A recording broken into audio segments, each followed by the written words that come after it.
मागा मूवमेंट का बंटवारा हो गया है और इसी के साथ यह भी तय हो गया है कि भले ही ट्रंप ईरान में युद्ध जीत जाएं, लेकिन अपने देश में वो पहले ही हार गए हैं। जी हां, जैसा कि आप स्क्रीन पर देख पा रहे हैं, जो कांट ने इस्तीफा दे दिया है ट्रंप सरकार से और ये बहुत करारा झटका है ट्रंप के लिए।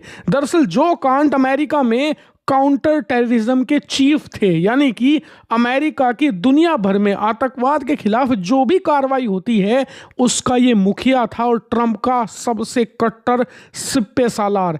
इस आदमी ने अपने पद से इस्तीफा दे दिया है और साथ ही ये भी कहा कि मैं इसलिए इस्तीफा दे रहा हूं क्योंकि ट्रंप ने हमारे मूल्य और विचारों के साथ समझौता कर लिया है।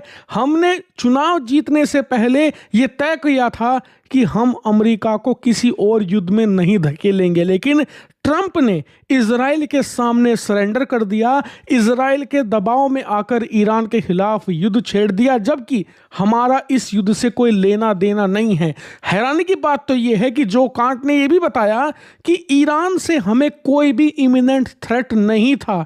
मतलब कि अमेरिका का टॉप काउंटर टेररिज्म का चीफ ये कह रहा है कि ईरान से ना तो किसी मिसाइल का खतरा था अमेरिका को, ना ही किसी आतंकवाद का। ईरान कोई थ्रेट नहीं था अमेरिका के लिए। उसके बावजूद इजराइल के कहने पर हमने ये सारा युद्ध शुरू किया है और इसीलिए मैं इस्तीफा दे रहा हूं क्योंकि अमेरिका ने मागा मूवमेंट से धोखा किया है। और ये बात सिर्फ जो कैंट की नहीं है, ट्रंप के ज्यादातर समर्थक इस युद्ध के खिलाफ हैं और ट्रंप का जमकर विरोध कर रहे हैं। वही कट्टर समर्थक जिन्होंने मागा मूवमेंट के तले आकर ट्रंप को राष्ट्रपति बनाया था। भले ही वो इलोन मस्क हो, भले वो विवेक रामास्वामी हो, जो कैंट हो, सब के सब इस युद्ध के खिलाफ जा चुके हैं और यकीन मानिए ट्रंप इस समय अकेले पड़ गए हैं। सब उन्हें छोड़कर जा चुके हैं। और हैरानी की बात तो ये है, जिस मागा मूवमेंट को शुरू किया ट्रंप ने, वो भी उनके हाथ से निकलकर दूसरे मागा नेताओं के हाथ में जा रही है। हालांकि आप सोच रहे होंगे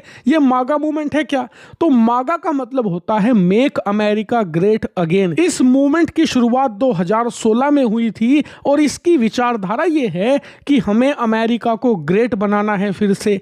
अमेरिका में जो व्हाइट लोग हैं वो सबसे सुपीरियर हैं, साथ ही हमें लिबरल लोगों का सफाया करना है। इसके अलावा दुनिया में अमेरिका की चलनी चाहिए, अमेरिका दादा की तरह बनकर आए, जैसे कि पिछले 1 साल में किया है इन्होंने। ये इनकी विचारधारा है।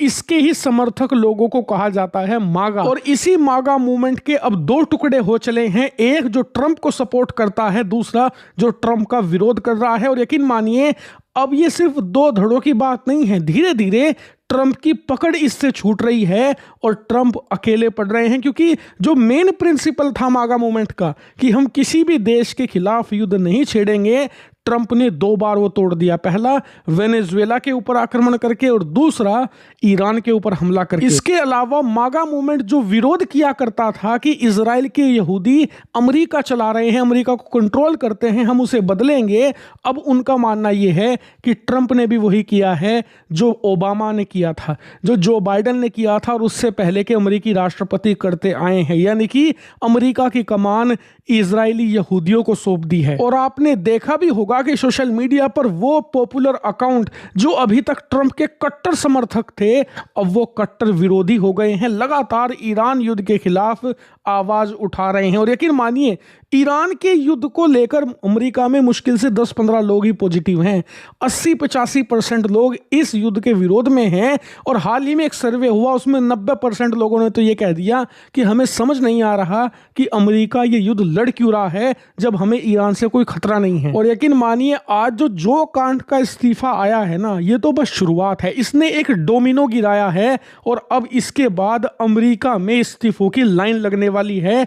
मागा मूवमेंट के लोग एक के बाद एक ट्रंप कैबिनेट से इस्तीफा देंगे और ट्रंप और ज्यादा दबाव में आएंगे इस युद्ध को खत्म करने को लेकर। और इसीलिए मैं अमेरिका की इंटरनल पॉलिटिक्स पर बहुत बारीकी से नजर बनाए हुए हूं। जैसे ही इनकी राजनीति में कुछ घटेगा मैं आपको सिंपल भाषा में एक्सप्लेन करूंगा, इसीलिए चैनल को सब्सक्राइब कर लेना। Thank you very much for watching video.